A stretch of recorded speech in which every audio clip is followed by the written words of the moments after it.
좋은 아침입니다. 아침의 하나의 뉴스 종합 비타민 아침의 매일경제 김은미입니다. 꼭 필요한 뉴스만 콕콕 집어서 전해드리겠습니다. 시작해볼까요?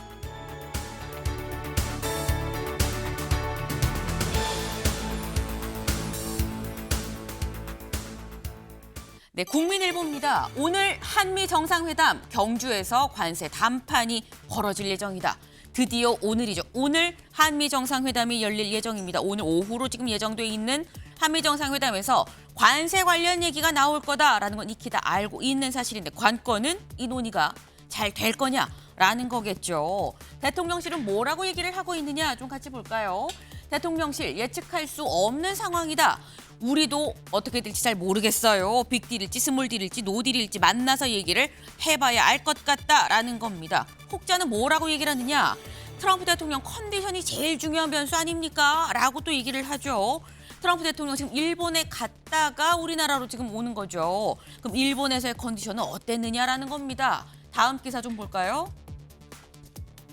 매일경제입니다. 초밀착 미일 안개 속 한미다. 이 일본에서는 초밀착 미일 트럼프 대통령 이렇게 얘기를 했습니다. 방일 트럼프 다카이치와의 첫 만남에서 미일 동맹 황금 시대입니다.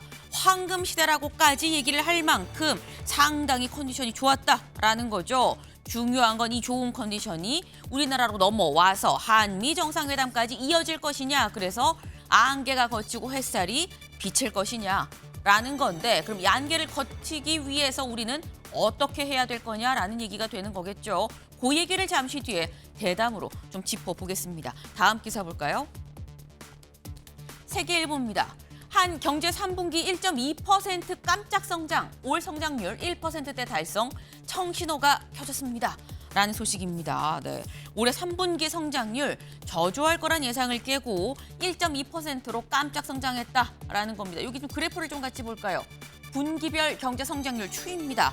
지금 보시면 작년 1분기 때는 1.2였는데 그다음에 쭉 떨어졌죠. 마이너스 0.1, 0.1, 마이너스 0.2까지 갔다가 0.7 그리고 이번에 1.2가 될 걸로 전망이 된다라는 소식입니다. 이 기조 그대로 쭉 이어갈 수 있기를 좀 기대를 해봅니다. 다음 기사 볼까요? 서울신문입니다. 네, 아마존 3만 명 날린다. AI발 감원 쇼크 현실화. 조금 전 보면 경기가 좀 사는 것 같다라는 느낌이었는데 감원 쇼크 얘기야 싶죠. 물론 우리나라의 얘기는 아닙니다. 이 어디의 얘기냐? 아마존, 이 세계 최대 전자 상거래 업체 아마존을 지금 얘기를 하는 건데 하지만 또 남일 같지 않은 이유가 있죠. 대규모 이 해고의 이유가 바로 이거다. AI발 감원 쇼크다라는 겁니다. AI 지금 실생활에 완전히 파고들었죠. 그게 미국, 아마존만의 얘기가 아니라 우리나라도 마찬가지입니다. 다시 말해서 지금 내가 다니고 있는 우리 회사는 감원 하는 거야 안 하는 거야 라는 우려가 들 수 있는 상황이다라는 거. 도도한 흐름이긴 합니다만 정신 바짝 차려야 될 시기다라는 생각이 좀 드네요. 다음 기사 볼까요? 한국일보입니다. 청산가리 막걸리 살인사건 부녀 16년 만에 누명을 벗었다. 기억하시나요? 16년 전에 아버지와 딸이 작심해서 공모를 해서 이 아내와 동네 사람들 청산가리를 탄 막걸리를 마시게 해서 숨지게 그리고 다치게 했다라는 바로 그 사건. 그 사건 1심에서 유죄가 나왔었는데 2심에서 재심에선 지금 무죄가 지금 16년 만에 재심이 열려서 무죄가 나왔다. 누명을 벗었다라는 그런 소식입니다. 아버지와 딸이 진범이 아니었는데 그럼 그때는 왜 유죄라고 나왔던 것이냐 여기 볼까요?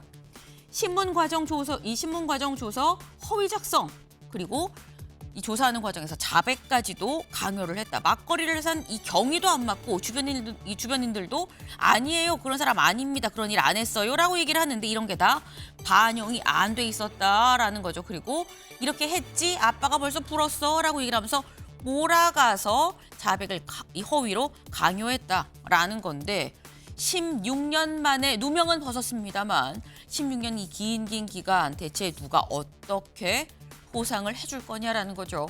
공권력의 반성이 좀 필요해 보입니다.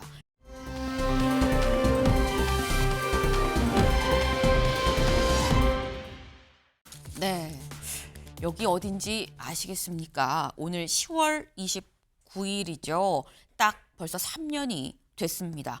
이 이태원 해밀턴 호텔의 이 옆길 12구 기억과 안전의 길입니다. 3년 전 오늘 바로 이곳에서 안타까운 참사가 있었죠. 여기에 이제 이런 포스트잇들이 붙어 있고 보시는 것처럼 국화가 이렇게 놓여 있는 이런 모습입니다.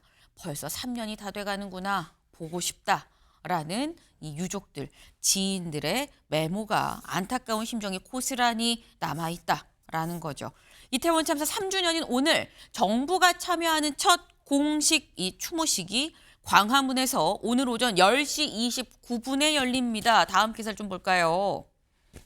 네, 오늘 오전 10시 29분 서울 전역에 그래서 이 추모식의 시작과 함께 약 1분 동안 추모 사이렌이 또 울릴 예정입니다. 혹여나 무슨 일이야 놀라지 마시고 함께 마음으로 또 추모를 해주시면 참 좋겠다라는 말씀을 좀 드립니다.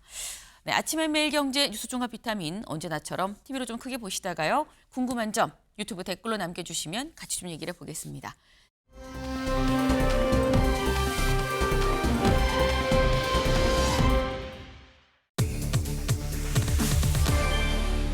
이게 답?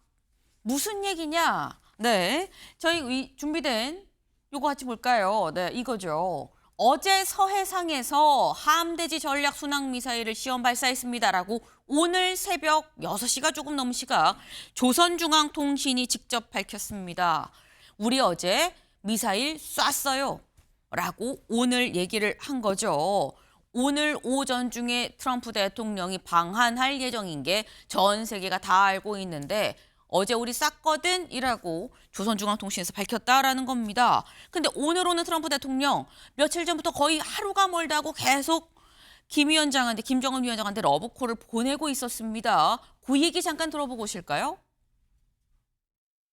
He knows I'm coming, and he would. Yeah, I'd be open to it 100%. I got along very well with Kim Jong-un. Well, I think they are sort of a nuclear power. I mean, I know how many weapons they have. I know everything about them. I got along great with Kim Jong-un. I liked him. He liked me.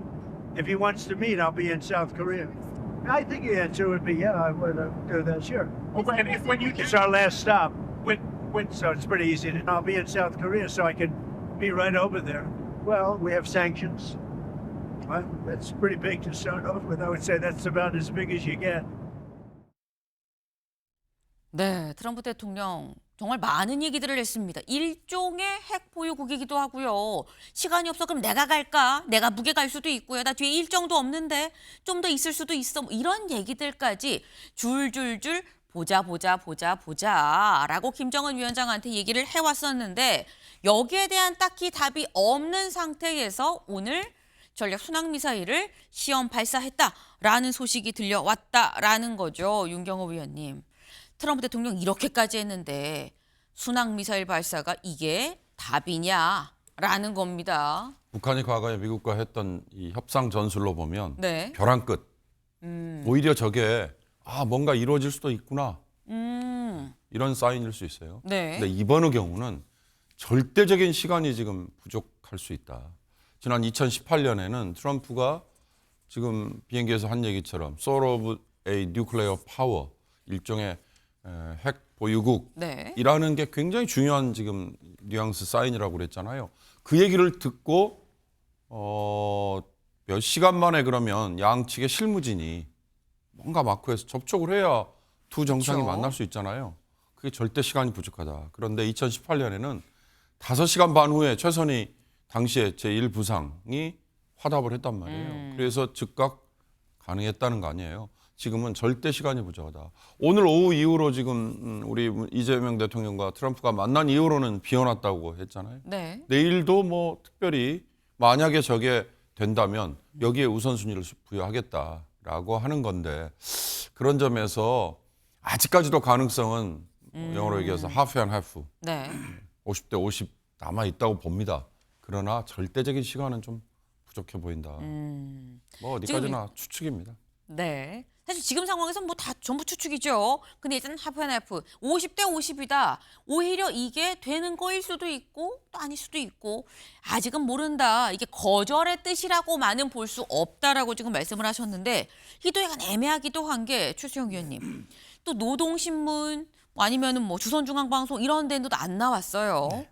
그런 상태에서 그냥 조선중앙통신에서 우리 시험 발사했어요. 라고만 이렇게 딱 나왔거든요. 가능성이 또 열려 있는 건가라는 생각이 들기도 듭니다. 그러니까 지금 그 계속 좀 더 간을 보는 형식이지만 일종의 협상력, 레버리지를 극대화시키는 단계일 수 있다. 왜냐하면 묻지도 않았는데 우리 최선희 그 러시아 갑니다라고 이제 미리 발표하고 네. 그다음에 오늘 저 탄도미사일, 그러니까 전략 순항 미사일 하나 쏘고 네. 이거는 사실은 우리는 안 만나겠다는 이제 메시지를 전달하기 위한 거죠. 근데 대외적으로는 사실 그렇게 그렇지 보이죠. 보이죠. 그런데 내부적으로는 아직도 공식적인 입장이라든가 이게 전혀 없어요. 이 얘기 뭐냐면은 트럼프 대통령 지금 대북 제재 완화까지 꺼냈어요. 이 얘기는 굉장히 중요한 사안인 게 북한 입장에서는 그게 굉장히 소중한 거거든요.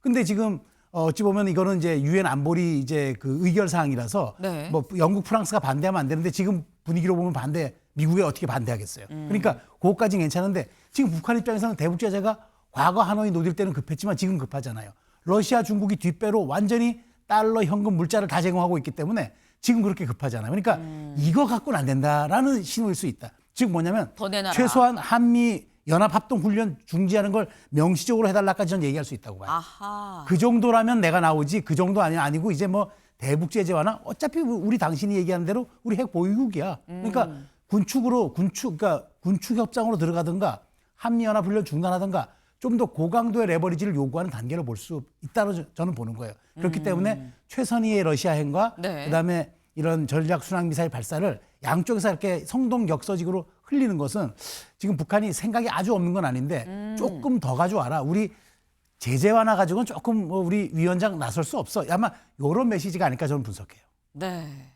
사실 어제 저희가 이 관련한 얘기를 하면서 아니 핵 보유국도 그럼 인정을 사실상 해주는 거고 대북 제재 완화까지도 얘기를 하고 트럼프 대통령이 뭐 가서 만날 수도 있다고 얘기를 하고 이러면 뭐 다 주고 만나기 전에 벌써 다 주고 이거 괜찮은 거예요라는 얘기를 저희가 했었었는데 근데 지금 추측컨대 지금 최수영 의원님 말씀은 아마도 이걸로 안 돼. 한미연합훈련 중단 정도까지로 뭘 좀 더 갖고 와봐. 요거로는 좀 성에 안 차가 북한의 메시지 아니겠느냐라는 지금 말씀을 하셨어요. 사실 어제 국감에서 정동영 통일부 장관이 나왔었죠. 다음 기사를 좀 같이 볼까요? 정동영, 북김여정 통해 북미 회동 입장 곧 밝힐 것 같아요. 뭔가 가타부타 북한의 입장이 있을 것 같습니다. 라고 얘기를 했었거든요. 잠깐 같이 들어보고 오실까요? 아마도 오늘 또는 내일 중에 북의 김여정 부부장 정도를 통해서 입장 표명이 있지 않을까 이렇게 내다보고 있습니다. 어쨌든 이번에 판문점 회동이 이루어지려면 오늘 내일 사이에는 북쪽의 입장 표명이 있어야 한다고 생각합니다. 이번 북미 정상회동은 놓칠 수 없는 기회다. 북은 이렇게 말해왔습니다. 북미 정상회담 지난번에 3차례를 통해서 조선민주주의 인민공화국의 권위와 위상이 만방에 떨쳐졌다. 그리고 정치 외교사에서 가장 큰 승리였다. 이렇게 말한 입장에서 저는 북이 나올 가능성이 상당하다라고 내다보고 있는 편입니다. 네, 정동영 장관은 북이 나올 가능성이 상당하다. 근데 오늘 내일 상간에 그러니까 어제 얘기했기 때문에 어제 혹은 오늘 상간에는 뭔가 북한의 입장이 나와야지만 실질적으로 이 만남이 성사가 좀 될 수 있다라고 얘기를 했습니다. 일단 정 장관은 약간 장밋빛으로 긍정적으로 지금 이 전망을 했는데 북한이 일단 미사일을 쏜 상태인 거죠. 그리고 지금 나온 얘기가 최수영 의원님 얘기는 이것만으로 안 돼. 한미연합훈련 중단이든 뭐든 더 내놔야 돼라는 얘기를 하는 건데 윤경호 위원님. 그럼 트럼프 대통령 입장에선 북한의 공식 입장이 뭐가 안 나온 상태에서 오늘 보따리 하나를 더 풀 거냐라는 겁니다. 뭐 한미연합훈련 중단이든 뭐든지 간에 트럼프 대통령이 뭐 하나를 주머니를 더 던질까요? 한미연합훈련을 일단 중단하겠다. 이거는 유인책일 수 있죠. 네. 그게 궁극적인 뭐 북한이 원하는 거는 될 수 없어요. 북한이 원하는 궁극적인 건 뭐냐? 평화협정으로 가고 북한을 국제사회에서 인정해 주는 거잖아요. 네. 그래서 그다음에 뭐 유엔 와서 활동도 할 수 있고 여러 가지. 제재는 아까 최수영 의원이 얘기했지만 러시아와 중국이 뒷배라고 표현했습니다만 일각에서는 북한이 제재에 이 내성이 지금 쌓여 있다 이런 표현도 해요. 지금 제재 완화에 대해서는 북한이 별로 그렇게 목을 메고 있지 않다. 네. 그렇다면 궁극적으로는 결국 북한 체제 인정받고 평화협정으로 가는 거 이거라면 지금 트럼프가 당장 내놓을 수 있는 또 하나의 유인책은 네. 저는 뭐 별다른 건 없을 거라고 봅니다. 그러니까 아까 제가 2018년이라고 말씀드렸는데 2019년이에요. 네. 두 정상이 만난 게 그때는 제안을 하고 32시간 딱 걸렸어요. 근데 지금은 제안은 이미 트럼프가 여러 차례 했잖아요. 그렇죠. 이 상황에서 북한이 반응을 어떻게 첫 반응을 보일 거냐. 근데 지금 입장에서는 전 뭐 공개적으로 뭔가 내놓는 거 이외에는 방법은 없다고 봅니다. 2019년에는 2018년에 우리가 북한과 마크에서 또는 네. 공개적으로 뭐 평창 올림픽도 있었고 여러 가지 디딤돌들이 있었잖아요. 지금은 전혀 디딤돌이 없는 상황이기 때문에 결국 공개적으로 양측 대 양측이 그냥 빅딜 형식으로 하는 수밖에 없지 않을까 그런 생각이 듭니다. 네. 사실 지금 상황에서 트럼프 대통령이 뭘 내놓는다고 해도 그게 김정은 위원장의 구미를 당길 만한 정도의 건은 딱히 없다. 대북 제재 자체에 대해서도 내성이 생겼기 때문에 뭐 제재 해제하거나 말거나가 또 북한의 입장일 수도 있다라는 지금 그런 말씀이에요. 근데 지금 사실 아까 이 북한의 이 최선희 외무상 얘기도 살짝 좀 저희가 나왔습니다만 최선희 외무상 지금 러시아, 벨라루스로 지금 가 있죠. 이 벨라루스에 간 이 최선희 외무상이 어제 뭐라고 얘기를 했느냐 이게 힌트가 좀 될 수도 있을 것 같아요. 미국 자신들의 미친 군사력 팽창을 안보에 대한 기여라고 설명을 하지만 이건 사실이 아니다라고 얘기를 하면서 북한은 국방력 강화를 망설이지 않을 겁니다라고 얘기를 했습니다. 근데 이걸 보면 최수영 위원님, 평상시 북한이 쓰는 굉장히 직설적인 표현은 딱히 없긴 합니다. 아주 직설적이진 않긴 한데 어쨌거나 미국이 지금 얘기하고 있는 거 사실이 아니야. 우리는 우리 길 갈 거야. 그렇죠. 라는 메시지는 또 분명한 거거든요. 그럼 이건 거절에 더 방향이 쏠린 거 아니야라는 생각이 듭니다. 그러니까 저는 그래서 거절일 수 있는데 네. 그것이 협상력을 최고도로 끌어올린 거죠. 이런 상태에서도 미국이 들어온다는 거는 사실은 미국이 이제 한 수 적고 들어오는 거잖아요. 북한의 이런 입장들 다 우리가 존중하고 이해하고 받아들일 자세로 한 협상장에 나가겠다는 거니까 네. 이거는 과거에 하노이 노딜 사태 그 상황과는 완전히 다른 거죠. 지금 어찌 보면은 그때 당시에 상황이 변화해서 이른바 주객이 전도된 그런 지금 모습인 거죠. 근데 지금 국방력, 군사력 얘기하는 거 좀 전에 정동영 장관이 이제 국회 발언에서 그런 얘기 했잖아요. 군사 외교적으로 최대의 승리였다. 이 얘기는 뭐냐면은 노딜로 해가지고 북한이 거의 이제 그 국제사회에서 소멸될 줄 알았지만 오히려 우리는 북핵 지위를 인정받는 상태에서 더 미국을 우리 협상장으로 끌어들이는 이 상황이 돼버렸다. 이거는 북한의 입장에서 놓고 보면은 선대에도 못했던 외교 군사상의 승리라고 지금 얘기를 하는 거예요. 네. 그런 상태에서 쉽게 지금 곁을 내어주겠습니까? 쉽게 협상장에 나와서 그 트럼프 대통령 환대하고 둘이 같이 걸어가는 쇼잉 장면 하나 연출하겠습니까? 아니죠. 이때 비로소 그러면 북한의 트럼프의 저는 허장성세까지도 다 끌어들여가지고 네. 우리가 원하는 건 다 얻어내겠다라는 아하. 일종의 원샷 타결을 저는 할 수도 있다고 봐요. 그래서 저희가 위험하다고 보는 이유가 이렇게 트럼프 김정은이 북미 정상회담으로서 모든 것을 원샷 타결해버리면은 네. 남북 정상회담은 패싱되는 거예요. 그러면은 정말 이렇게 일방적으로 쇼잉하듯이 가는 그 후과를 다 우리가 감내해야 되는데 과연 우리가 감내할 수 있을까? 저는 정동영 장관이 여기에 대해서 너무 쉽게 이거는 정말 아주 놓칠 수 없는 기회라고 흥분하는 게 저는 오히려 좀 불안해 보이는 겁니다. 우리는 입장에서 이거에 대한 대비한 플랜 B, 플랜 C까지 다 도와야 될 상황이라고 저는 말씀드리고 싶어요. 네. 지금 말씀은 북한이 지금 굉장히 소위 물 들어올 때다라고 이미 인식을 하고 있다라는 거죠. 그래서 물이 들어올 때 노를 저으려니까 원샷 원킬 한 번에 그냥 원샷으로 협상을 끝내버리려는 어떤 생각을 갖고 미국과 단판으로 그냥 다이렉트 직거래로 그냥 딱 끝내버릴 생각을 하고 있는 건 아니겠느냐. 그럼 직거래 한 번으로 원샷으로 끝내버린다 그러면 우리나라의 위치는 어디에 서게 되는 거냐. 그게 우려스럽다라는 말씀을 지금 하셨어요. 근데 문제는 북한은 지금 뭐 가타부타 말이 없는 상태입니다. 공식 입장이 전혀 없는 상태예요. 정 장관의 얘기처럼 오늘 오전, 늦어도 오늘 오후에는 김여정 부부장이든 누가 됐든 담화가 됐든 어떤 형식이 됐든 북한의 입장이 나와야 다음 물꼬가 트일 건데 북한이 지금 어떤 생각을 하고 있는지는 좀 더 지켜봐야 될 것 같습니다.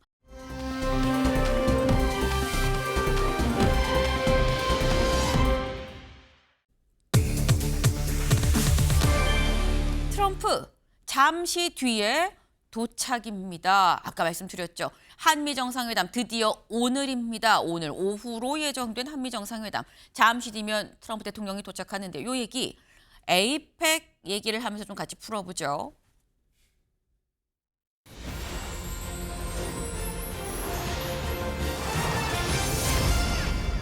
네, 세계가 경주로 향하는 2025 에이펙입니다. 이 경주 에이펙 기사 같이 보시죠. 이 트럼프 오늘 정상회담 관세 협상 타결이냐 노딜이냐가 갈라지는 바로 그런 날이다라는 겁니다. 다들 관심은 지금 관세 협상에 지금 쏠려 있는 그런 상태인 거죠. 이 한미 협상을 위해서 아까 저희 키워드처럼 트럼프 대통령이 오늘 옵니다. 아마 잠시 뒤 도착할 걸로 예상이 되는데 다음 기사 볼까요? 트럼프 8년 만에 국빈 방한을 합니다. 의장대가 예포 21발이나 쏘면서 특급 예우를 할 예정이다라는 거예요. 트럼프 대통령 지금 일본에서 굉장히 초밀착의 미일 관계를 좀 자랑했다라고 하는데 트럼프 대통령이 어떤 심기경호라고 얘기를 해야 될까요? 우리도 21발이나 예포를 쏘면서 국빈 대우를 이렇게 준비를 했다라는 거죠. 이렇게 하는 이유 결국은 사실 다 관세 협상에 지금 포커싱이 돼 있다라고 봐야 될 것 같은데 그렇다면 본론으로 들어가서 경향신문 기사 같이 보시죠. 본론은 이겁니다. 한미 정상 경주에서 펜을 꺼낼 것이냐 안 꺼낼 것이냐. 여기서 말하는 펜이 뭐냐. 사인을 할 것이냐 안 할 것이냐라는 거죠. 여기 보겠습니다.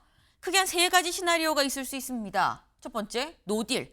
아무런 합의가 없이 트럼프 대통령이 귀국할 수 있고요. 스몰딜.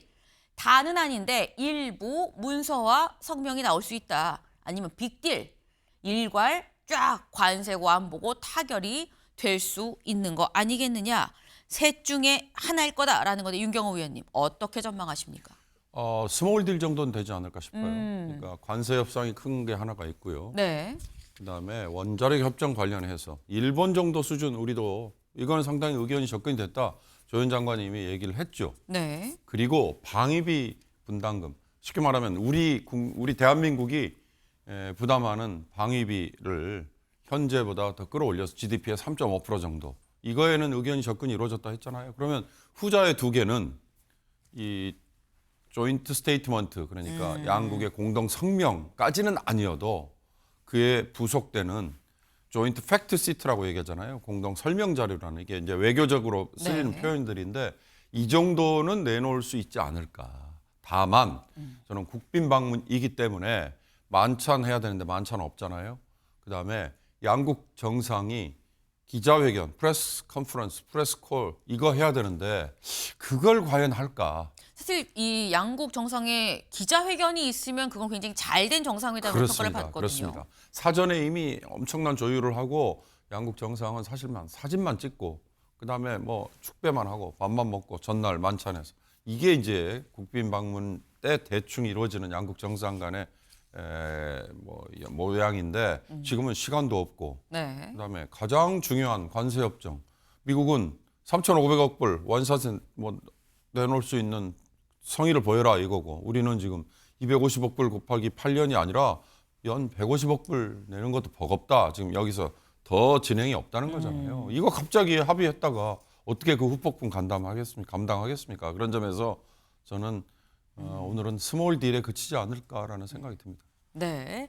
노딜도 아니고 빅딜도 아니지만 하지만 그 중간 어둠에 스몰딜 일부 합의된 거 정도는 한번 짚고 그리고 좀 마무리를 하고 나머지는 또 추가적으로 계속 협상을 하지 않겠냐라고 전망을 하셨어요. 제가 아까 말씀을 드렸죠. 트럼프 대통령 잠시 뒤에 이제 한국으로 오는데 일본에 먼저 2박 3일을 있다가 지금 오는 겁니다. 일본에서도 정상회담이 있었고 관세 관련한 협상이 있었죠. 일본에서는 어땠느냐? 일본에서는 상당히 좀 논의가 술술 잘 풀렸다라는 겁니다. 왜? 다음 기사를 좀 볼까요? 극진한 다카이치, 극찬한 트럼프. 다카이치 총리가 극진하게 대접을 했고요. 이런 다카이치 총리를 또 트럼프 대통령은 극찬을 했다라는 거죠. 어떻게 했길래 극진이고 극찬이냐? 영상으로 확인해 보시죠.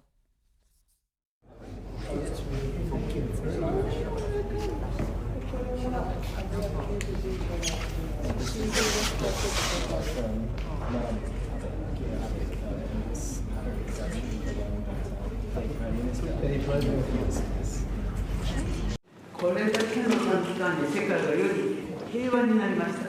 でこの世界の平和と安定のトランプ大統領の揺るぎないコミットを高く評価します。私自身も強い感銘を受けました。 네, 보셨나요? 여기 같이 보겠습니다. 노벨상 추천하고 아까 막 캄보디아, 태국에 어떤 평화를 가져오셨어요라고 말만 한 게 아니라 실제 노벨상 우리가 추천할게요, 했습니다라고 얘기를 했다라는 이 노벨상을 추천을 하고 황금 골프공에다가 아베 전 총리가 썼던 골프채 바로 이거죠. 아까 화면에서 보셨던 바로 이 골프채도 선물로 다 줬다라는 거예요. 그래서 이 제목 끝엔 이렇게 나와 있습니다. 트럼프를 녹인 오모테나시다. 오모테나시가 이제 일본의 어떤 극진한 환대, 그다음 환대 문화를 지금 얘기를 하는 건데 트럼프를 이게 녹였다라는 겁니다. 노벨상 추천, 황금 골프공, 골프채, 선물 공세만 했느냐 그럼? 아니다라는 거죠. 조선일보 기사 같이 볼까요? 오타니 경기 함께 보느라 회담에 미일 이 정상이 8분이나 늦었다라는 겁니다. 지금 트럼프 대통령 오타니 팬인 걸로 지금 알려져 있죠. 대체 어떤 상황이었던 건지 영상으로 확인해 보시죠. 開始が遅れまして失礼いたしました。今トランプ大統領の部屋で野球を見ておりました。 As you know, Shinzo Abe was a great friend of mine. He spoke so well of you.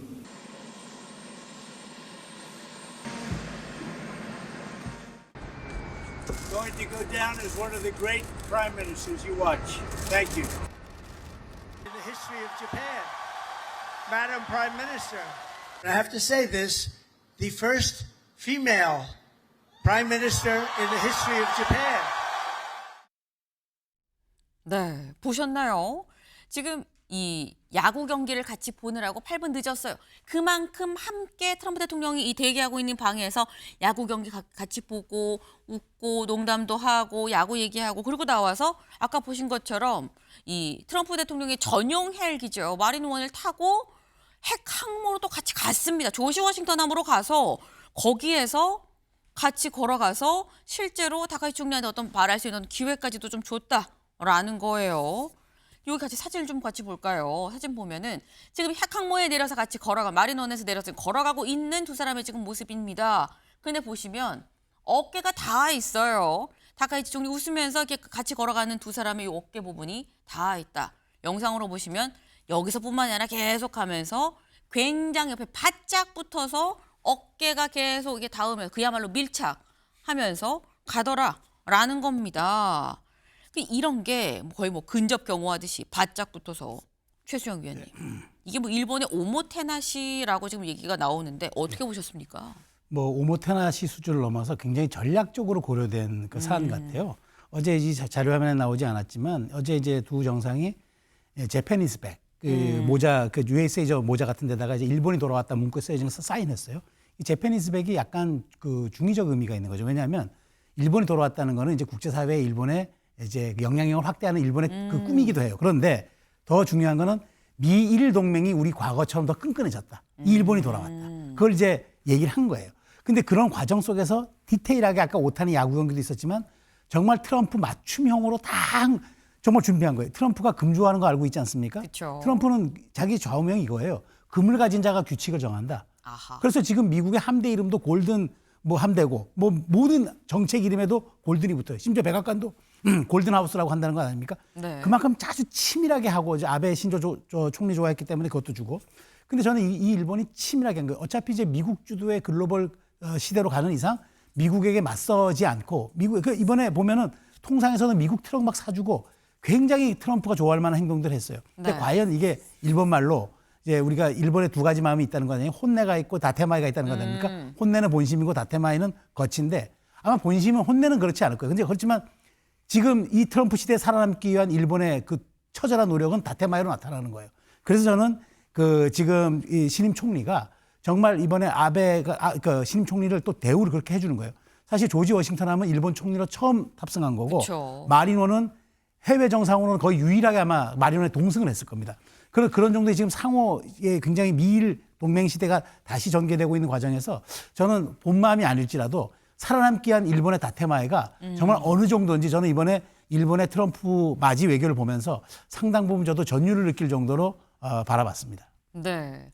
지금 일본이 굉장히 치밀하고 어떻게 보면 처절할 정도로 굉장히 꼼꼼하게 전략을 짜서 지금 대응을 한 거 아니겠느냐. 속마음은 어떨지 모르겠지만 최소한 미국의 국가적 이익을 위해서 트럼프 대통령의 맞춤형으로 지금 철저하게 쫙 짜서 이 대접을 대우를 한 게 아니겠느냐라고 말씀을 하셨어요. 금 좋아하는 거 알고 황금 골프공 선물한 거 봐라 라고 말씀을 하셨는데 트럼프 대통령이 금 좋아하는 건 이재명 대통령과 첫 번째 한미 정상회담 때도 사실 드러난 적이 있었죠. 그 영상 같이 잠깐 보고 오실까요? 이 대통령께서 이 오벌 오피스를 새로 꾸미고 있다는데 정말로 밝고 황금색으로 빛나는 게 정말 보기 좋습니다. 품격이 아주 있어 보이고 미국의 새로운 번영을 상징하는 것 같습니다. 네.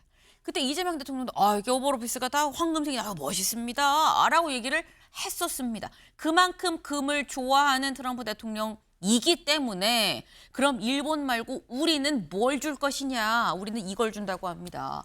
금 좋아하는 트럼프의 맞춤형 환대에 신라 금관 모형을 선물을 한다. 여기 좀 같이 볼까요? 신라 금관 바로 이 모습이죠. 이 모습을 금관을 진짜 주는 건 아니고 이 모형을 그대로 해서 황금색 금관 모형을 선물할 예정이다라는 겁니다. 저번에는 첫 번째 한미 정상회담 때는 금관이 아니라 뭘 줬었느냐? 그때 거북선을 줬었어요. 같이 볼까요? 바로 이거죠. 그때도 또 금색이긴 했었습니다. 금빛 금속으로 만든 이 전문 장인이 하나하나 일일이 다 손으로 만든 거북선이었었는데 이 거북선을 선물로 줬었는데 이번엔 금관을 준다라는 거예요. 근데 저번엔 거북선, 이번에 금관. 이거 갖고 윤경호 위원님, 트럼프 대통령의 마음 어떻게 훔칠 수 있다고 보십니까? 글쎄요. 국빈 방문 거기에 맞는 정도의 선물 그거라고 저는 그 이상도 그 이하도 없죠. 트럼프가 뭐 금 좋아한다 그러지만 중국이 더 금에 대해서는 원래 전통적이잖아요. 그러니까 지금은 저 자칫 잘못하면 약간 좀 유치하게 비춰질 수도 있어요. 그러나 우리나라만 그런 거, 일본만 그런 게 아니라 이번에 아시안, 말레이시아 모든 나라들이 전 세계 지금 황제인 트럼프에게 마치 제후국들 소속 그 휘하에 있는 제후국들의 그 제후들이 그냥 머리를 조아리듯이 의전 경쟁이 치열하죠. 뭐 어떻게 보면 의전 충성 경쟁 하듯이 그러잖아요. 근데 일본은 저게 가능한 이유가 이미 5,500억 달러의 투자 세부 상황까지도 의견 접근이 이루어졌다 했으니까 현안이 없지 않습니까? 근데 우리는 아니잖아요. 근데 한번 따지고 보세요. 트럼프 미국이 개별 국가에게 이렇게 쥐어짜내듯이 투자해라, 돈을 내놔라라고 하는 게 일본하고 한국 두 나라예요. 이유는 방식이 다르잖아요.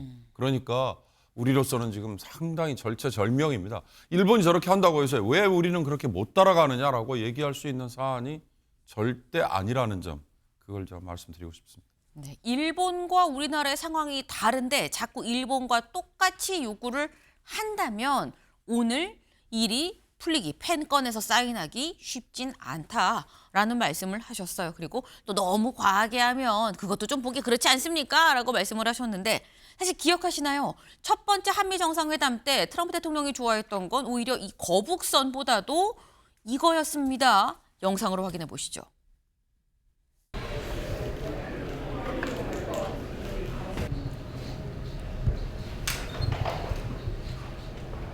Is that your pen?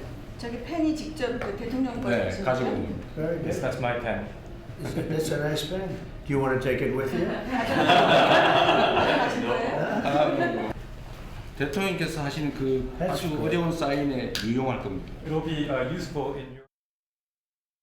네. 그때 이재명 대통령이 가지고 왔었던 그 만년필을 그 다시 갖고 갈 거예요? 놓고 가지? 약간 이런 느낌으로 먼저 좀 내놔봐요 라고 얘기를 했었었죠. 그래서 만년필 요거 잘 준비해갔다라는 얘기가 그때 있었는데 거북선도 좋고 금관도 좋고 다 좋은데 이런 식의 어떤 킥이 하나 더 있어야 되지 않겠냐라는 얘기도 그래서 사실 나오고 있습니다. 네. 근데 다 떠나서 오늘 국민일보 만평을 좀 같이 볼까요? 한미 정상회담 중요한 건 이걸 걸이라는 거예요. 뭐냐? 두 사람이 만났습니다. 한미 정상회담. 대통령께서 말씀하신 이 조선업은 우리는 마스가 조선업을 딱 카드로 꺼내려고 하는데 트럼프 대통령이 귓속말로 얘기를 하죠. 그것보다 평화상에 좀 도움이 될 수 있는 신박한 걸 좀 내놔봐요. 그래서 일본은 날 후보로 추천을 했다더라고. 하지 않겠느냐라는 거예요. 여기 나와 있죠. 확률. 이럴 확률이 58,000%다. 라는 게 국민일보의 만평입니다. 최수영 의원님. 지금 이렇게 노골적으로 노벨 평화상을 요구하지 않겠어 라는 건데 어떻게 전망하십니까? 뭐 지금 다카이치 총리도 그렇게 얘기했죠. 네. 그다음에 이번에 태국 캄보디아 내전 종식하면서 그 갈등 종식하면서 서명했더니 바로 양국 정상이 트럼프 대통령을 노벨 평화상 후보로 추천합니다. 그다음에 전에 가자지구 했을 때도 마찬가지 이스라엘 총리도 그랬고. 그러니까 지금 이게 보면은 이제 근데 우리가 그럼 우리 이재명 대통령도 노벨 평화상 후보로 추천합니다 했을 때 완 오브 댐이 되지 않을까 저는 걱정이 돼요. 너무 이게 신선하지가 않아요. 모든 국가 정상들이 다 의례적으로 관용구처럼 지금 얘기하는 노벨 평화상 추천합니다. 후보 추천합니다. 그래서 저는 뭐 당연히 뭐 이견은 포함이 돼. 트럼프 대통령이 워낙 좋아하고 또 내년 1월에 그걸 너무 기대하니까 후보로 선정되는 걸 기대하니까 네. 저는 뭐 당연히 해줄 거라고 기대하지만 그것보다 진짜 트럼프 대통령의 마음은 지금 북한에다 쏠려 있는 것 같아서 우리가 어떤 얘기를 해도 좀 귀에 들어올 수 있을까. 그래서 저는 이번에 그 트럼프 대통령이 오히려 북미 정상회담 해버리면요. 에이펙이 다 블랙홀에 빨려 들어갑니다. 다른 게 이슈가 보이겠어요? 네. 그래서 사실 우리 입장에서는 솔직히 좀 달갑지는 않은 거라서 트럼프 대통령의 눈과 귀를 잡을 수 있는 너무 좀 따끈따끈한 거 기대하기보다는 저는 이번 에이펙이 그냥 우리 한국의 저력을 보여주는 평타 수준의 국제대회 행사의 저력 이것만 확인하는 걸로 저는 의미가 있다고 봐요. 네. 만약에 우리가 또 노벨 평화상 추천을 한다고 해봤자 이미 추천하겠다고 손든 사람이 한두 명이 아니어서 원 오브 댐이 또 되는 거 아니겠느냐. 참 이쯤 되면 노벨 평화상이 그냥 추대로 받게 되는 상이야 라는 생각도 듭니다. 근데 저희가 지금 이 사실 트럼프 대통령 얘기를 했습니다만 오늘 한미 정상회담이 있죠. 그런데 사실 이 에이펙, 경주 에이펙엔 트럼프 대통령 말고 많은 정상들이 또 옵니다. 주요 일정이 있죠. 저희 주요 일정 좀 같이 볼까요? 일단 오늘은 한미 정상회담이 있고요. 내일은 미중 정상회담이 있고 역시나 한일, 내일 다카이치가 온다고 하죠. 내일 아마도 오자마자 한일 정상회담이 있지 않겠냐 좀 유력하게 좀 얘기가 되고 있습니다. 그리고 11월 1일 에이펙이 사실 끝나고 난 뒤에 폐막하고 그런 다음에 한중 정상회담이 또 예정이 돼 있다라는 겁니다. 그럼 여기서 미중일 정상만 오는 거야 아니라는 거죠. 21개국 정상이 다 경주로 옵니다. 그 이야기인즉슨 동아일보 같이 보시죠. 오늘부턴 경주가 사실상 임시 수도다라는 얘기가 되는 겁니다. 경주에서 21개국 이 정상들이 다 모여서 숙박을 하면서 논의도 하고 회의하고 그런 상황들이 좀 계속 오늘, 내일, 모레 쭉 이어질 거다라는 거죠. 그러면 대체 어떻게 만반의 준비를 하고 있느냐? 서울신문 같이 볼까요? 트럼프는 힐튼에서, 시진핑은 코오롱에서 물, 온도, 향기까지 취향을 딱 맞춰서 준비를 하고 있다라는 겁니다. 여기 지도 좀 같이 보겠습니다. 지금 정상 만찬장이 라한셀렉트 경주 호텔이에요. 근데 여기에 다카이치 사나의 총리가 이미 나 여기 묵을 거예요라고 해놨죠. 그럼 트럼프 대통령 어디서 묵느냐? 여기 힐튼 호텔에서, 여기 살짝 좀 떨어져 있죠. 힐튼 호텔에서 묵습니다. 그리고 이보다 좀 더 떨어져서 시진핑 주석은 코오롱 호텔에서 묵을 예정이다라는 건데, 근데 이 각각에 대해서 여기 보시죠. 어떻게 해놨느냐. 침구 취향에 숙소의 벽지 색상까지도 맞춰놨다. 그럼 시진핑 주석은 벽이 빨간색이야, 금색이야라는 생각이 들기도 하는데 어쨌거나 침구 취향에 숙소 벽지 색깔까지 다 맞추고 흑백 요리사에 출연했었던 이 에드워드 리 셰프가 직접 공식 환영 만찬까지도 이번에 맡기로 했다라는 겁니다. 이렇게 하나부터 10까지 다 맞춰서 한다. 심지어 제가 가장 신경 쓰는 예민한 사람 트럼프 대통령이죠. 트럼프 대통령을 위해서 뭐까지 하느냐. 콜라까지도 공수를 한다라는 거예요. 트럼프 대통령이 제로 콜라 광이죠. 그러다 보니까 콜라를 종류별로 준비해달라라는 얘기를 미국 쪽에서 했대요. 그런데 다 구하긴 구하는데 은색 캔은 우리가 못 구하겠네요 라고 해서 요거는 미국이 직접 준비해서 갖고 오기로 했다라는 건데, 아니 우리나라에 온 손님들 뭐 잘 대접하면 좋지 생각할 수 있습니다만 정상만 오는 거냐라는 거죠. 에이펙. 사실 이게 아시아 태평양 경제협력체인데 왜 각 나라 정상들 얘기만 하는 거야? 기업체는 어떻게 되는 거야? 생각하실 수 있어요. 기업에서도 오죠. 총수들도 오고 우리도 참석을 하고 하는데 그럼 여기는 어디서 묵느냐라는 겁니다. 이 기업체는 여기서 묵는다. 크루즈죠. 지금 이제 이 크루즈 이 호텔에서 바다위 숙소 크루즈 호텔 여기에서 지금 묵게 된다라는 거예요. 근데 겉으로 보면 배 안에 뭐가 뭐 있다고 괜찮은 건가 싶을 수 있는데 요 내부를 좀 같이 보겠습니다. 내부 모습 같이 볼까요? 네. 크루즈 두 척에 약 한 1,000명 정도 숙박을 할 수 있는데 방 하나가 이렇게 생겼다고 해요. 근데 요즘 보시면 안에 굉장히 약간 호화로운 느낌이 물씬 풍기죠. 뭐 아주 넓진 않을 수 있더라도 굉장히 지금 구비가 잘 돼 있다. 이런 데에서 지금 이 기업인들도 묵게 된다라는 거죠. 정상들도 기업인들도 한국의 맛, 멋, 그리고 따뜻한 마음까지 모두 다 누릴 수 있는 2025 경주 에이펙이길 기대를 좀 해봅니다.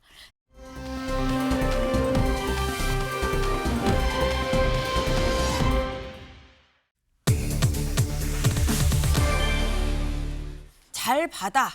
뭘 받았다는 건지, 누가 받았다는 건지 기사 같이 볼까요? 건진, 선물 건넬 때마다 김건희와 통화. 처음엔 꺼리더니 이후에 잘 받더라고요. 라고 법정에서 진술을 했다라는 겁니다. 어제 있었던 건진 법사 전성배 씨의 재판에서 처음으로 이런 얘기가 나왔습니다. 먼저 첫 번째, 이 부분 좀 같이 볼까요? 네. 선물을 건넬 때마다 김 여사와 통화를 했습니다. 처음에는 김 여사가 물건을 받는 것 자체를 꺼려해서 마음으로 주는 건데 받아도 되지 않겠습니까? 라고 얘기를 했고 3번에 걸쳐서 물건이 건네져서 이후에는 아마 쉽게 받은 것 같아요. 라고 얘기를 했다라는 거죠. 그러면서 근데 이거 왜 다 돌려줬다고 생각해요? 샤넬 가방 등등등. 그랬더니 이건 물건으로 인해서 말썽이 날까 봐 아마 돌려준 것 같습니다. 라고 얘기를 했다라는데 김 여사 가장 최근에 이 공개적으로 이 공개석상에 선 거는 특검 조사 받을 때였었죠. 법정을 제외하고선. 그때 이렇게 얘기를 했었습니다. 잠깐 들어보시죠.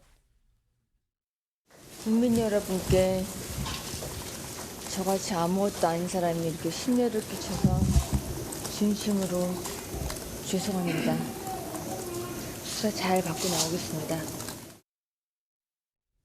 네, 저같이 아무것도 아닌 사람이라고 얘기를 했었죠. 근데 그러면 조현선 변호사님, 아무것도 아닌 사람이 건진 법사 얘기에 따르면 지금 다 받았다는 거 아닙니까?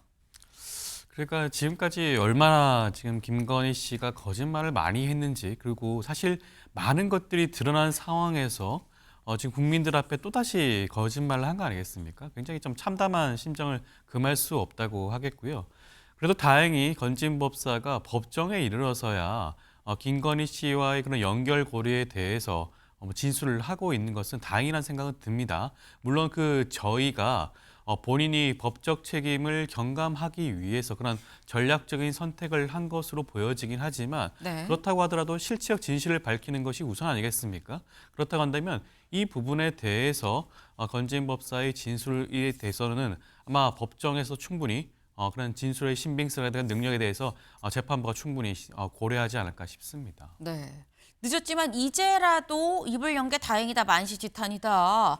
참 알고는 있었지만 이제 보니 진짜 다 거짓말이었네. 라는 뭐 이런 취지의 말씀을 지금 하셨어요. 근데 여기서 드는 의문이 건진 법사가 그동안 뭐라고 했느냐. 목걸이 어디 있는지 몰라요. 잃어버렸어요. 라고 얘기를 하고 기자들이 건진 법사한테도 여러 번 물어봤었죠. 목걸이 어디 있어요? 진짜 줬어요? 물어봤는데 이렇게 얘기했었습니다. 영상으로 확인해 보시죠. 통일교 측에서 받은 선물 김건희 씨에게 전달하셨습니까? 김건희 씨에게 통일교 현안 청탁 전달할 수 있습니까? 명품 가방이랑 목걸이 지금 어디 있습니까? 네, 일절 답하지 않고 입 꾹 닫고 뚜벅뚜벅 걸어 들어갔던 건진 법사가 송영훈 변호사님. 왜 이번엔 목걸이도 이미 제출하고 사실 그때 줄 때마다 통화도 했어요 라고 얘기를 하면서 술술 다 분야는 거예요. 본인의 형을 감경받기 위한 것이라고 보이죠.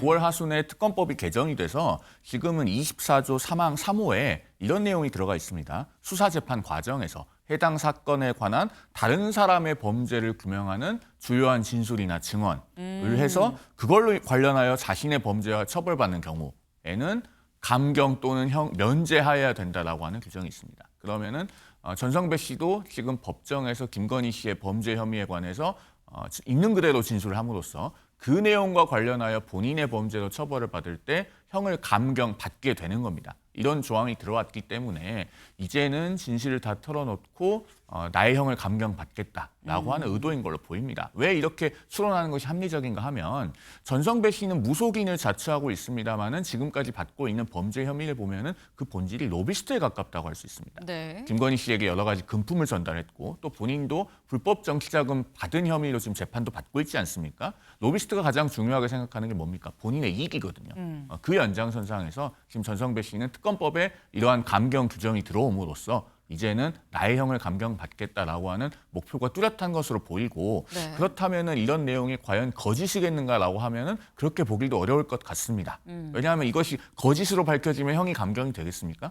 그런 점에서 앞으로 지금 김건희 씨의 재판에도 상당히 많은 영향을 미칠 진술이라고 보이죠.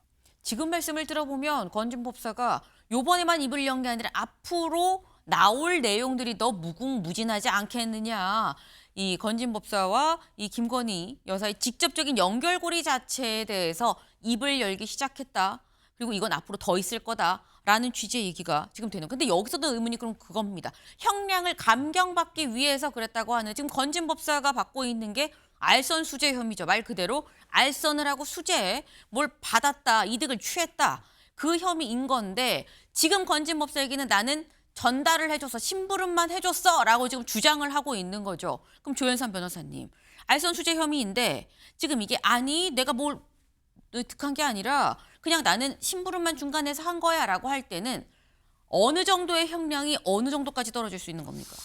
알선 수재의 혐의가 적용이 되지 않을 수도 있겠죠. 만약에 단순히 자신은 전달자의 역할만 했을 뿐이고 네. 이러한 것들이 어떠한 명목과 어떠한 의도로 전달이 되는 것인지를 잘 몰랐다라든가 뭐 이런 식의 주장을 하고 이것이 인정이 된다고 한다면 그 혐의 자체에서 벗어날 수도 있을 겁니다. 그렇지만 건진 법사의 경우에는 본인 스스로도 어떻게 보면 인정하는 부분이기도 하죠. 통일교 측과 김건희 씨를 연결하는 연결고리로서 역할을 분명히 수행한 것은 보여지는 것이고요. 이 전달되고 있는 각종 금품들이 어떠한 목적으로 전달이 되었는지도 알고 있는 상태에서 전달이 되었다고도 할 수가 있겠습니다. 사실상 공범의 지위에 있다고도 볼 수가 있는 부분이기 때문에 아마 그 부분에 대해서는 특검팀이 법리 구성을 아마 꼼꼼히 하고 있는 게 아닌가라는 생각이 드는 것이고요. 네. 건진 법사의 입장에서는 이러한 주장을 하는 것 자체가 앞서도 말씀을 드렸지만 본인의 형을 경감하는 그런 목적이 있기 때문에 물론 그런 어떠한 죄가 구성이 되지 않는다라든가 그런 무리한 주장을 하기보다는 아마 형의 경감을 목표로 하여 이런 진술을 하는 것이 아닐까라는 생각도 듭니다. 네. 공통적으로 말씀하시는 게 형의 경감을 위해서 이러는 거 아니겠느냐라는 거죠. 사실 어제 법정에서도 이 부분에 대해서 얘기가 나왔습니다. 여기 좀 같이 볼까요? 바로 이 부분인 거죠. 검찰 조사 과정에선 전달 과정에 대해 모면해보고자 하는 마음이 있었는데 근데 법정에서 모든 걸 진실대로 밝히고 진실 속에서 처벌받는 게 마땅하다고 생각을 했습니다. 그러니까 이런 얘기가 나오는 건 있는 그대로 얘기하고 내가 한 만큼만 좀 처벌을 받을게요 라는 얘기가 나오는 게 형을 감경 받을 수 있는 게 특검법에 지금 들어갔기 때문에 그걸 염두에 둔 거 아니겠느냐라는 지금 그런 말씀이에요. 이 건진 법사가 입을 열면서 아까 말씀드렸죠. 김건희 여사와 직접적인 관계가 이제 확인이 되는 그런 단계로 지금 접어들었다라는 겁니다. 김 여사 입장에서는 굉장히 좀 곤혹스러운 상황이다라고도 볼 수 있는데 어제 재판에선 심지어 이것도 있었습니다. 다음 기사 볼까요? 건희 투폰에서 나온 김건희 육성. 비밀리에 쓰는 번호예요. 총재님 뵙고 인사드릴게요. 라는 얘기가 육성으로 나왔다라는 겁니다. 어떤 얘기였느냐? 여기 좀 같이 볼까요? 여기 첫 번째 부분인 거죠. 이겁니다. 비밀리에 쓰는 번호라 전화가 좀 늦어서 죄송합니다. 라고 얘기를 하면서 이번에 애를 많이 써주셔서 너무 감사하다고 여러 번 인사했다. 그리고 언제 한번 이 통일교 한학자 총재님 꼭 만나 뵙고 인사를 드릴 테니까 건진법사 전성배 고문님하고 의견을 나눠주세요라고 얘기를 했다라는 거예요. 근데 이걸 보면 지금 저희가 앞서서 뭐 직접 뭐 물건 받고 가방 받고 고마워요라고 3번이나 다 전화 통화를 보답으로 받았습니다라고 얘기를 했는데 육성이 나왔습니다. 사실 이런 상황이라고 하면 송 변호사님, 김건희 여사 쪽에서는 거기 주장이지요. 나는 그런 바가 없습니다라고 얘기했는데 육성이 나왔다는 거, 이건 또 굉장히 또 다른 국면 아닙니까? 그렇습니다. 일단 전성배 씨의 전화기에 저 건희2라고 하는 명칭으로 저장되어 있던 전화번호, 김건희 씨가 사용하던 전화번호였다는 것이 이제는 명확하게 확인이 된 것이죠. 육성이 나왔기 때문에. 자, 그러면은 수사 주체는 저 수사 과정에서 건희2라고 하는 전화번호에 각종 통화 기록들을 확인했을 겁니다. 즉 법정에서 공개된 육성은 저 하나겠지만 저 전화번호로 통화한 수많은 상대방들이 있을 것이고 그중에서 통일교 관계자들이 있었다고 하면은 결국은 저 알선수재 혐의를 입증하는 데 상당히 중요하게 작용할 수 있는 것이죠. 그러니까 어제 법정에서 공개되었다고 하는 육성은 그 자체로 어떤 범죄 혐의를 직접적으로 입증하는 증거는 아닙니다. 그러나 저 번호의 사용 주체가 누구인지 확인이 됐기 때문에 네. 그 부분이 굉장히 의미가 있는 것이고, 또 한 가지는 우리가 저 통화 내용으로부터 유추할 수 있는 것은 이제 김건희 씨와 한학자 총재 측과의 관계죠. 그러니까 전성배 씨로부터 가방이라든가 기타 금품들을 전달받았을 때 그것을 실제로 주는 주체는 누구이고 나아가서 왜 주는지까지 알고 받았을 것으로 추론되는 점이 있습니다. 앞으로 재판 과정에서 다른 증인들의 진술을 더 종합해 보면은 상당히 분명해질 개연성이 있다, 이렇게 보여집니다. 네, 건희 투폰 사실 수행비서가 쓰는 거 아니냐라고, 그리고 김 여사 쪽에서는 그렇게 얘기를 했었죠. 그런데 알고 보니까 실사용자가 김건희였었다라는 얘기가 지금 확인이 된 거 아니겠느냐. 그리고 추가적으로 직접 증거는 아니지만 그래서 앞으로 더 검찰 수사가 그 방면으로 더 이루어지지 않겠냐라는 말씀을 하셨어요.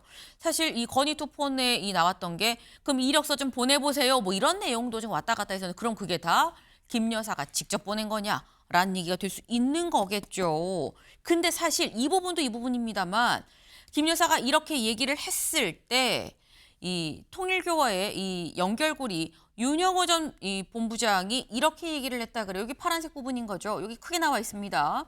같이 보시면 전화를 바꿔서 작년에 총재님은 하늘이 내린 사람이 대통령이 돼야 한다고 말씀하셨습니다. 저희가 교회만이 아니라 학교나 전체 대한민국 조직, 기업체까지 동원해서 한 건 처음입니다. 라고 얘기를 했어요. 근데 지금 이게 수사는 통일교와 윤석열 전 대통령, 김건희 여사의 어떤 이 연결만 얘기가 돼 왔었는데, 조윤선 변호사님, 지금 얘기는 교회만이 아니라 학교, 전체 대한민국 조직, 기업체까지 동원을 했다라고 육성이 지금 울려 퍼졌다는 거 아닙니까? 그럼 이 수사는 어디까지 확대되는 거냐라는 거죠. 그 부분에 대해서는 통일교의 그런 유착 관계에 대해서 제대로 살펴볼 필요성이 분명히 있겠죠. 네. 저는 아마 그 김건희 씨 측에서 이런 육성이 담겨 있는 내용을 알지 못했던 것 같습니다. 만약에 있었다고 한다면 변호인들이 이런 전략을 쓰진 않았겠죠. 건희 투폰이 김건희 씨가 사용하지 않았다, 뭐 정지원 전 행정관이 사용했다는 주장을 하지 않았겠습니까? 사실 그 휴대폰 명의도 당시 정 전 행정관 명의로 되어 있다고 하니 그러한 주장이 일견 타당해 보일 수는 있었겠죠. 그렇지만 지금 아마 특검이 확보하고 있는 이 녹음 파일은 아마 윤영호 전 세계 본부장이 녹음한 것으로 보여지는데 아마 수사 과정에서 이런 것들이 공개가 되지 않다 보니까 네. 사실과 다른 주장을 한 것으로 보여지는 것이고요. 아마 이번 법정에서 굉장히 놀랐을 겁니다. 이제 앞으로 관련된 각종 녹음이 공개될 가능성이 있겠죠. 윤영호 전 세계본부장이 어디서부터 어디까지 녹음을 했는지가 아마 드러날 수밖에 없을 것이고요. 구체적으로 이러한 진술에 대해서 김건희 씨가 어떠한 반응을 했는지도 공개되지 않았겠습니까?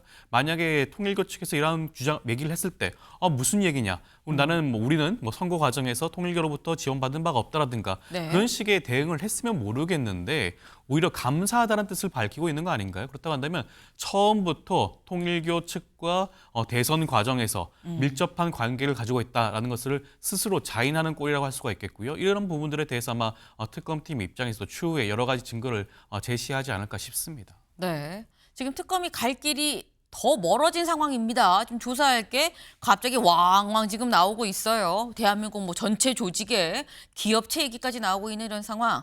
여기에 대해서 특검이 지금 잘 조사가 좀 진행이 되고 있나 잘 모르겠습니다.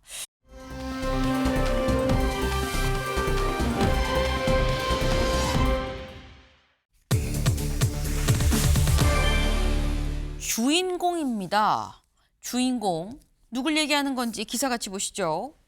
경남도 국감장 박완수, 명태균 사안마다마다 부딪혔다라는 거예요. 여기 잠깐 사진 같이 보실까요? 여기 보면 명태균 씨 이번에도 역시나 눈 동그랗게 뜨고 누군가에 대해 삿대질을 지금 하고 있는 그런 모습을 보실 수 있습니다. 그리고 이 배경으로 지금 박완수 경남지사가 입을 꾹 다물고 앉아있는 같은 국감장 안에 두 사람이다라는 건데 주인공이 박완수 지사냐 명태균 씨냐 누구냐는 거죠. 어제 명태균 씨 국감장에 들어 서면서 이렇게 얘기를 했습니다. 잠깐 보고 오실까요?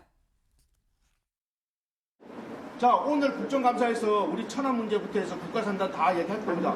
박완수가 어떻게 공천받았는지, 그 과정 속에서 윤한홍이 권성동이가 어떻게 후보를 했는지, 그렇죠. 그 다음에 경남에 있는 국회의원들이 얼마나 바보인지. 경남이 꼬라지가 뭡니까? 예? 좀 사람이 좋으신 분이시군요. 순수하시고. 아니 오늘 뭐 압박을 너무 심하게 해야 돼요. 박완수 지사 측근들이. 어떤 식으로 말씀하시나요? 아니 사의 좀 자제시키라 그러지 뭘 어떻게. 네, 명태균 씨 뒷짐을 딱 지고 오늘도 역시나 고래고래 얘기를 합니다. 뭐라고 얘기를 하느냐? 아니 말이야 경남이 꼬라지가 이게 뭡니까? 다 뭐 하는 거예요? 라고 얘기하면서 박완수 지사 공천을 어떻게 받았는데? 라고 얘기를 하고 있어요. 근데 이게 사실 뭐 명태균 씨가 뭐라고 얘기를 하고 이런 걸 다 떠나서 송영훈 변호사님 지금 명태균 씨가 재판이 지금 진행 중이거든요. 근데 주로 화가 나 있는 상태예요. 항상 저희가 이 화면으로 마주치는 명태균 주로 화가 나 있는데 이런 모습들이 본인의 이 재판에 글쎄 이게 도움이 될까라는 생각이 들긴 듭니다. 그런 부분에 대해서 명태균 씨는 별로 생각하고 있지 않는 것처럼 보여요. 네. 그러니까 일단 국정감사장이라고 하는 장을 이용해서 그 국정감사의 본래 목적과는 상관이 없이 본인의 어떤 정치적 대척점에 있는 인사들에게 한풀이를 하는 듯한 모습을 보이고 있습니다. 그러면서 다른 한편으로 그 국정감사에서 이목이 집중되니까 본인을 어떤 부각시키는 일종의 언론 플레이라고 할까요? 그런 것들도 상당히 영리하게 하는 모습들을 보여주고 있죠. 예를 들면은 국민의힘 고동진 의원으로부터 지난번 서울시 국정감사장에서 전과 오범이라고 하는 그 지적을 받으니까 네. 거기에 대해서는 답을 하지 않으면서 오히려 뭐 국민의힘 감당할 수 있느냐 이런 식으로 역공을 하기도 했는데 중요한 것은 그런 명태균 씨의 말에 뒷받침하는 근거는 없다는 겁니다. 그러니까 국민의힘 감당할 수 있느냐라는 식으로 으름장은 놓지만 실제로 그 이상의 어떤 것을 얘기하지는 못하고 있는 것이죠. 그렇기 때문에 이 명태균이라고 하는 인물이 여러 가지 주장을 하고 있지만 그 내용을 모두 다 액면 그대로 믿어야 될 것인가 이것에 대해서는 상당히 많은 의문이 듭니다. 단적으로 작년 11월에 명태균 씨는 이른바 그 명태균 황금폰이라고 하는 것 있지 않습니까? 뭐 아버지 산소 밑에 숨겨놨다 이렇게 네. 이야기를 했는데 그 당시에 명태균 씨의 가족이 언론에 밝힌 바에 의하면 명태균 씨는 부친상을 당했을 때 화장을 했기 때문에 아버지 산소가 없다. 이런 이야기도 있었어요. 네. 그래서 그런 인물의 말을 국정감사장에서 어떤 주장을 한다고 한들 액면 그대로 믿어야 될 것인가 상당히 의문입니다. 네, 국감장이라는 장소가 결코 가벼운 장소가 아닌데 여기에 와서 약간 정적 제거가 목적인 것과 같은 그런 발언들을 이 근거 없이 내놓는 게 이게 바람직한 상황이냐, 그 말을 어디까지 믿을 수 있을 것이냐라고 얘기를 했습니다. 근데 실제로 아까 뭐라고 선전포고를 했냐면 내가 오늘 다 밝힐 거예요. 박완수 지사 어떻게 공천받았는지 이런 얘기를 했죠. 국감장에 들어가서 이렇게 얘기를 했습니다. 같이 볼까요? 먼저 박완수 지사가 이렇게 얘기를 해요. 대선 후보 경선 전에 당시 윤석열 후보가 나한테 도움을 요청하려고 나를 불렀다.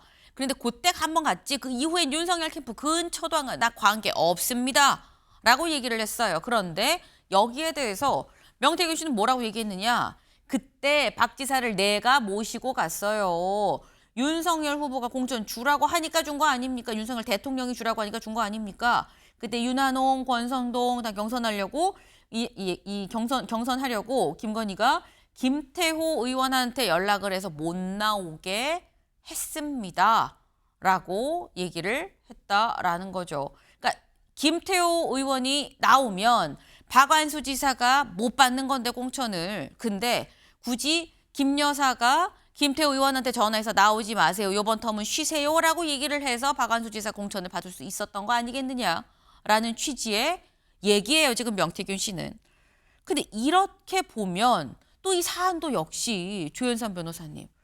그럼 김태호 의원은 뭐 어떻게 되는 거야? 수사가 또 여기까지 가는 건가라는 생각이 듭니다. 그렇죠. 뭐 일단 명태균 씨의 진술에 대해서 뭐 신빙성을 한번 따져본다고 치면 저는 오히려 신빙성이 굉장히 높다고 보는 것이 이미 높다. 명태균 씨 같은 경우에는 형사 재판이 진행 중에 있잖아요. 네. 본인 입장에서라고 한다면 뭐 공천 개입이라든가 국민의힘과의 연결성, 대통령실의 연결성을 최소화시키는 게 가장 좋습니다. 그럼에도 불구하고 적극적으로 본인이 하고 싶은 말들을 다 하고 있어요. 지금 살펴보게 되면 명태균 씨는 엄청나게 지금 국민의힘에 영향력을 주고 있는 사람이기도 하고 네. 대통령실과 잘 알고 있는 소통하는 사이이기도 합니다. 그것이 과연 본인의 형사 재판에 도움이 될까요? 그렇지 않습니다. 그럼에도 불구하고 이러한 진술을 한다는 것은 어떻게 보면 명태균 씨가 아마 대통령실과 국민의힘을 상대로 받은 그런 뭐 배신감이랄까요? 그러한 것들에 대한 그런 진실을 밝혀야겠다는 그런 어떻게 그런 마음을 막은 것 같아요. 그렇다고 한다면 국감장에 있는 이런 모든 발언들을 살펴보게 되면 오히려 진실에 부합하는 게 아닌가라는 생각이 들 수밖에 없는 것이고요. 사실상 뭐 도장 깨기처럼 하고 있죠. 지난번에 서울 오세훈 시장에 대해서 공격을 하더니 이번에는 박완수 경남도지사에 대해서도 뭐 그런 공세를 하지 않습니까? 이 모든 것들은 본인의 그런 형사재판에 불리함에도 불구하고 진실 그대로를 말하고 있다라는 생각이 들 수밖에 없는 것이고요. 더 나아가서 오늘 말씀하신 뭐 김태호 전 의원처럼 이와 같은 경우에도 추가적으로 수사가 진행될 필요성을 스스로 제안한 게 아닌가 싶기도 합니다. 지금 오히려 역으로 본인한테 마이너스인 걸 알면서도 다 얘기를 하는 이 자체가 신빙성이 있다고 봐야 되는 거 아닙니까? 라고 지금 말씀을 하셨어요. 말씀처럼 서울시 국감 때도 굉장히 많은 말들을 또 내놨었죠. 근데 그래서 어제 사실 이 경남도 국감이 시작되기 전에 막 준비하던 그때 주호영 의원이 이 명태균 씨한테 먼저 이렇게 얘기를 합니다. 잠깐 들어보고 오실까요? 대표 선서도 군수께서 해주실 예정이습니다. 예. 고생하는 거야 안 됐다. 아니 너무 뭐라 해요. 가는 말이 좋아요. 오는 말이. 세상 좀 시끄럽게 하지 마라. 누가야? 좀 시끄럽게 안 해. 세상 시끄러.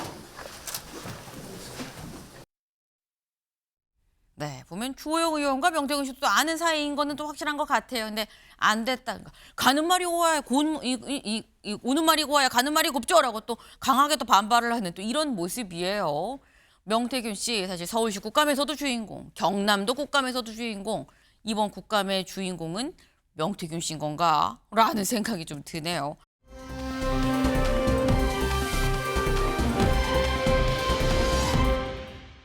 여기 나와 있죠. 네. 이찬진 원장입니다. 이찬진 원장이 왜 나왔느냐? 기사 같이 볼까요? 한 채 처분하겠다는 이찬진 시세보다 4억 원 높게 내놨더라라는 거예요. 어제 정무위에서 이 얘기가 나왔습니다. 직접 보고 오시죠. 집을 한 채를 정리를 한다는 건 저희 집 입장에서는 공간이 너무 좁아져가지고 고통이 좀 있는 부분입니다만 고통을 좀 감수하더라도 처분하고 정리하겠습니다. 네. 원장님 소유의 아파트가 네. 22억의 매물로 나왔어요. 한 달 전 그 아파트 실거래 가격이 얼마인지 아세요? 아마 18억대 중반 정도 될 18억 겁니다. 한 달 만에 지금 4억이 올랐다고 보는 거예요. 처음에 내놓으실 때 20억에 내놓으셨죠? 중개인이 올린 겁니다. 중개인이 맨 처음 내올 때 20억이었는데 최근에 사모님하고 상의해서 2억을 더 올린 거죠. 중개인이 그거 한 겁니다. 네. 어쨌든 중개인이 올렸습니다. 근데 집 소유자한테 허락을 받고 올렸겠죠. 네. 지금 시세보다 이 시세에 맞춰서 했다. 처음에 얘기 나왔던 것보다는 실거래가보다는 한 4억 정도 더 올려서 매물로 내놨더라라는 겁니다. 처분하겠다고 하더니. 그러니까 여기에 대해서 부동산이 알아서 한 거예요라는 취지로 얘기를 하죠. 그런데 오늘 기사에 이런 부분이 또 나왔습니다. 이건 동아일보예요. 밑줄 부분. 하지만 매물이 올라온 한 부동산에 따르면 금매라 20억 원으로 올렸다가 집주인이 시세대로 해달라라고 해서 22억 원으로 올린 걸로 알려졌다라는 겁니다. 물론 내 재산 내가 제값받고 팔겠다는데 뭐라고 할 거야? 라고 할 수도 있긴 합니다만 조현선 변호사님. 이게 지금 처음보다 4억이나 올려서 굳이 받을 건가, 빨리 팔 생각이 없는 거 아니야? 라는 얘기가 나올 수 있어요. 충분히 그런 지적을 받을 수가 있죠. 처음부터 차라리 시세대로 올렸다고 한다면 모르겠는데 중간에 시세대로 해달라고 올렸다는 거 아니겠습니까? 그렇기 때문에 아마 많은 국민들이 좀 납득하지 못할 부분이 아닌가라는 생각이 들고요. 이찬진 원장은 어떻게 금감 원장으로서 어떻게 보면 대출과 관련돼서 그런 책임자이기도 합니다. 고위 공직자로서 책임감 있는 모습을 보일 필요성이 있겠죠. 지금 부동산 대책에 대해서 국민들 일부는 우려하는 부분들이 분명히 있죠. 그러한 지적들을 겸허히 수용을 해야 되는 상황임에도 불구하고 이와 같이 그런 매매하는 과정에서조차도 잡음을 일으킨다라고 하는 것은 어떻게 보면 금감 원장 입장에서는 조금 더 아쉬운 모습이 아닌가 생각이 들고요. 그렇기 때문에 아마 이 부분도 아마 이번 국감장에서 지적이 나왔기 때문에 조만간에 뭐 변경해서 다시 한번 매도를 시도하지 않을까 싶습니다. 네, 조만간 가격을 낮춰서 매도를 시도하지 않겠냐라는 전망을 좀 주셨어요.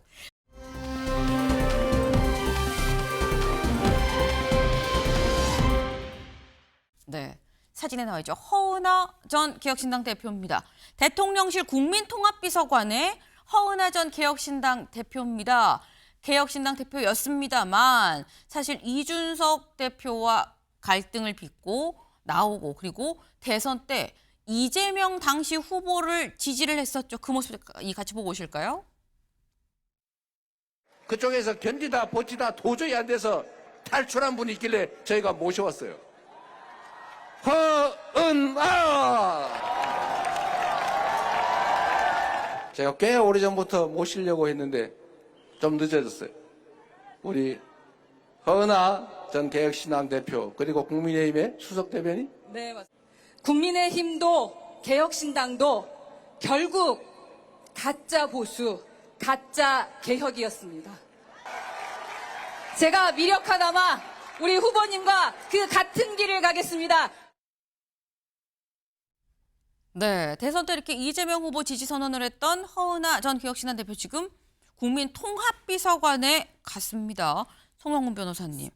사실 당대표 했다가 또 비서관으로 가는 거가 또 맞나라는 생각이 들기도 하고 대선 때 지지하고 국민통합비서관으로 이렇게 가게 되는 건가라는 생각이 들기도 하고요. 일단 저 장면에서 가장 뼈아프게 느껴야 될 사람은 방금 영상에 등장하지 않는 인물입니다. 이준석 개혁신당 대표죠. 그러니까 개혁신당의 대표를 했던 인물인데 지금 현 정부에 가서 국민통합비서관을 맡았습니다. 개혁신당이라고 하는 당이 국회 의석수 3석밖에 안 되는 아주 작은 당인데도 콩 한쪽도 나눠 먹기는커녕 콩 한쪽도 쪼개버린 것이죠. 그렇게 해서 지금 전 대표마저 현 정부에 가서 자리를 받게 되었으니 이준석 대표의 포용력, 리더십 이런 것들이 얼마나 취약한지를 보여주는 장면이라고 생각이 돼요. 아마 계속 이렇게 감수분열의 정치를 한다면 이준석 대표의 정치적 미래가 상당히 어둡지 않겠는가 하는 생각을 해봅니다. 네, 오히려 이 상황에서 이준석 전 대표가 가장 뼈아플 거다라는 얘기를 했습니다.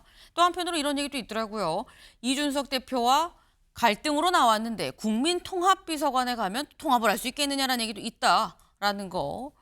이 국민통합비서관으로서의 앞으로 행보를 좀 잘 지켜볼 필요가 있을 것 같습니다. 저희가 준비한 소식 오늘 여기까지입니다. 오늘도 좋은 하루 보내세요.